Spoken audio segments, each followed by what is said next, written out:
+1 എന്റെ പ്രിയപ്പെട്ട കുട്ടികളെ, നമ്മൾ പ്രഡിക്ഷൻ എന്ന് പറഞ്ഞുകൊണ്ട് ഞാൻ കഴിഞ്ഞൊരു വീഡിയോ നിങ്ങൾക്ക് അയച്ചിരുന്നു, അത് മക്കൾ കണ്ടു കാണും. എന്താണ് കഥാനിരൂപണമായിരുന്നു അല്ലെ. ഇത് നമ്മൾ സ്വാഭിപ്രായം രേഖപ്പെടുത്തുക എന്നൊരു ചോദ്യം വരാൻ സാധ്യതയുള്ളത് എന്ന് പറയുന്നത് കണക്കുകളുടെ പിൻബലത്തിലാണ് മക്കളെ. വന്നിരിക്കുന്ന ചോദ്യങ്ങളും വർഷങ്ങളും ആ ചോദ്യത്തിന്റെ പ്രാധാന്യവും അത് ആവർത്തിച്ച് വന്നിരിക്കുന്നതിന്റെ സാങ്കത്യവും ഒക്കെ വെച്ചുകൊണ്ടാണ് ഈ ചോദ്യം വരും എന്ന് നമ്മൾ പറയുന്നത്. അല്ലാതെ യാതൊരു കാരണവശാലും നമ്മൾ പ്രെഡിക്റ്റ് ചെയ്യുകയല്ല, വെറും പ്രെഡിക്റ്റ് അല്ല. എന്താണ്, നമ്മളൊരു കാര്യം ഇന്ന കാരണങ്ങൾ കൊണ്ട് ഇത് വരാം, ഇന്ന ചോദ്യങ്ങൾ വന്നതുകൊണ്ട് ചിലപ്പോൾ ഇത് വരാം, ഈ രൂപത്തിൽ പറയുകയാണ് മക്കളെ. അപ്പോൾ നമുക്ക് സ്വഅഭിപ്രായം, അടുത്ത ഒരു ചോദ്യമാണ് 6 മാർക്കിന്റെ 8 മാർക്കിന്റെ മറ്റൊരു ചോദ്യമാണ്. നിങ്ങളുടെ നിലപാട് വ്യക്തമാക്കാൻ സ്വഅഭിപ്രായം, നിങ്ങളുടെ അഭിപ്രായം, സ്വന്തം അഭിപ്രായം രേഖപ്പെടുത്താനുള്ള ഒരു ചോദ്യം നിങ്ങൾക്ക് വരാം. അങ്ങനെ ഒരു ചോദ്യം വരുമ്പോൾ നമ്മൾ എന്താ നോക്കൂ, നിങ്ങൾ 2024 ചോദിച്ചാണ്. പുറപ്പെട്ടയിടത്തു തന്നെ 1000 കാതം അവൾ നടന്നിട്ടും. സംക്രമണം എന്ന കവിതയിലെ ഈ വരികൾ സ്ത്രീയുടെ ജീവിതാവസ്ഥയുടെ ചരിത്രമാണ്. പ്രസ്തുത വിലയിരുത്തി നിങ്ങളുടെ അഭിപ്രായം രേഖപ്പെടുത്തുക. 2024 വന്നതാണ്. ബൈസിക്കിൾ തീവ്സ് എന്ന സിനിമയുടെ പ്രധാന കഥാപാത്രമാണ്. ആൾക്കൂട്ടം പാഠഭാഗം പരിശോധിച്ച് സ്വാഭിപ്രായം രേഖപ്പെടുത്തുക. വന്ന മറ്റൊരു ചോദ്യമാണ്. 26 വേറൊരു സമയത്ത് വന്ന ചോദ്യമാണ്. സ്വാതന്ത്ര്യത്തിന്റെ വിവിധ തലങ്ങൾ ഓർമ്മയുടെ ഞരമ്പെന്ന കഥയിൽ വിശദമായി ചർച്ച ചെയ്യുന്നുണ്ട്. കഥയിലെ കേന്ദ്ര കഥാപാത്രമായ മുത്തശ്ശിയെ മുൻനിർത്തി നിങ്ങളായി നിലപാടുകൾ വ്യക്തമാക്കുക. ദാമ്പത്യ ജീവിതത്തിലെ സന്തോഷവും പൊരുത്തങ്ങളും ഓർമ്മകളും ഊഞ്ഞാലിൽ സമന്വയിക്കുന്നു. ഈ പ്രസ്താവനയുടെ നിങ്ങളുടെ നിലപാട് വ്യക്തമാക്കുക. കണ്ട 2024. ഇനി 2021 നോക്കും. എന്റെ ചിരിക്കകത്തുള്ള ദുഃഖത്തിന്റെ മുഴക്കം അവൾ കേൾക്കുന്നില്ല. അനർഘ നിമിഷം. ചിരിക്കകത്തുള്ള ദുഃഖം എന്ന പ്രയോഗത്തിന്റെ അർത്ഥ സൂചനകളെ മനുഷ്യ ജീവിതവുമായി ബന്ധിപ്പിക്കാൻ കഴിയുമോ? അഭിപ്രായം രേഖപ്പെടുത്തുക. ഇനി ആറ്റിലും തീയിലും വീഴാതെ പോറ്റി വളർത്തി പരിമിതികൾ മറികടക്കാനുള്ള ആഗ്രഹമാണോ? നോക്കൂ, ഓർമ്മിപ്പിക്കും. നിങ്ങളുടെ അഭിപ്രായം കുറിപ്പാക്കുക. പരിമിതികളെ മറികടക്കാൻ ആഗ്രഹമാണോ ജോനാഥിനെ വ്യത്യസ്തമാക്കുന്നത്? അഭിപ്രായം വ്യക്തമാക്കുക. സ്വപ്നാവസ്ഥയിലുള്ള ആഗ്രഹങ്ങളെ യാഥാർത്ഥ്യത്തെ അവതരിപ്പിക്കുമ്പോഴാണ് സിനിമ ജനപ്രിയമാകുന്നത്. നിരീക്ഷണം ശരിയാണ്. നിങ്ങളുടെ അഭിപ്രായം ക്രോഡീകരിക്കുക. കാരണം നോക്കൂ, ഇത്രയും ചോദ്യങ്ങൾ വന്നിരിക്കുന്ന മുഴുവൻ സ്വന്തം അഭിപ്രായം, അഭിപ്രായം വെക്കുക എന്ന് പറഞ്ഞുകൊണ്ട് നിരന്തരം വന്ന ചോദ്യങ്ങളാണ്. അതിൽ 2024 നോക്കൂ നിങ്ങൾ. ഒന്ന് സംക്രമണം എന്ന കവിത, മറ്റൊന്ന് ബൈസിക്കിൾ തീവ്സ് എന്ന കഥ, സിനിമാ നിരൂപണം, സ്വാതന്ത്ര്യത്തിന്റെ ഓർമ്മയുടെ ഞരമ്പ് എന്ന കഥ, ദാമ്പത്യ ജീവിതത്തിലെ ഊഞ്ഞാലിൽ എന്ന കവിതയുടെ ഇതിൽ ഏറ്റവും പ്രാധാന്യത്തോടെ നമുക്ക് കാണാൻ പറ്റുന്നത് സംക്രമണം എന്ന കവിത. ഈ കവിതയ്ക്ക് പ്രാധാന്യമുണ്ട്. കാരണം വർത്തമാന കാലത്തോട് സംവദിക്കുന്ന കവിതയാണ്.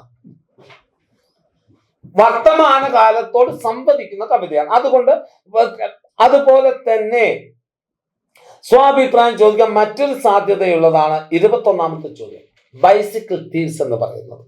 ഈ 2 ആൾക്കൂട്ടം കഥാപാത്രമാണോ നിങ്ങളാക്കുക?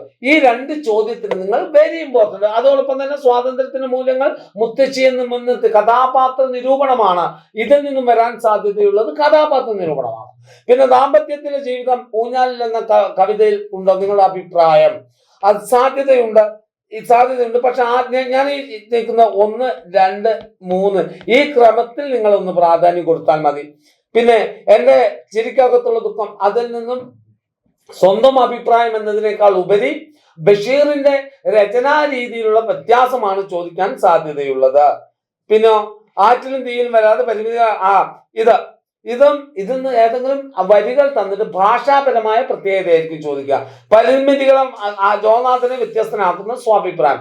ജോനാഥനിൽ നിന്ന് വരാൻ സാധ്യതയുള്ള 2 മാർക്കിന്റെ ചോദ്യമാണ്. പിന്നെ സ്വപ്നാവസ്ഥ, ആഗ്രഹങ്ങൾ, നിങ്ങളുടെ അഭിപ്രായം. നോക്കൂ, സിനിമ ജനപ്രിയമാകുന്നു. അപ്പൊ ഇത് 4.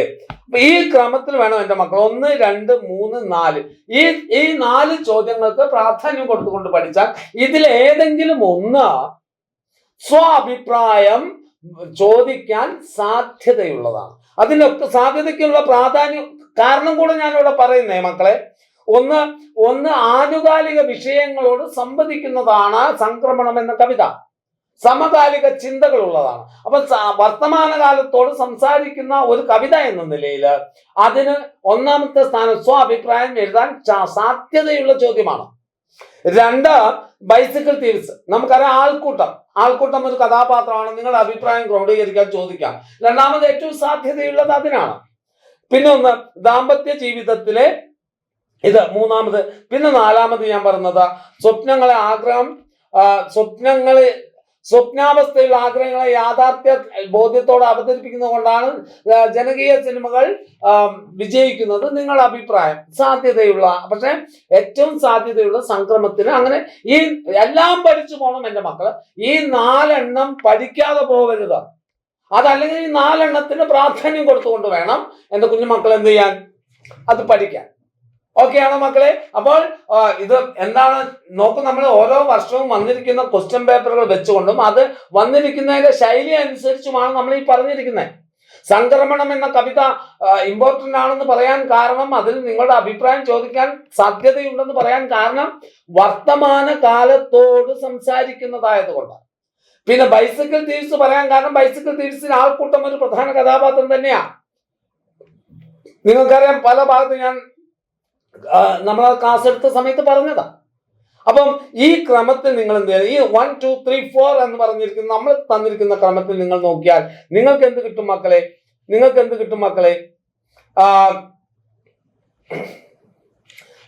ഇത്രയും ഇത് ഇട്ട് കഴിഞ്ഞാൽ നിങ്ങൾക്ക് ഉത്തരം കിട്ടും. ഓക്കെ ആണോ മക്കളെ? അപ്പൊ നമുക്ക് ഓർത്ത് വെക്കുക, സ്വാഭിപ്രായം രൂപീകരിക്കാനുള്ള ചോദ്യം ഉണ്ടാകും.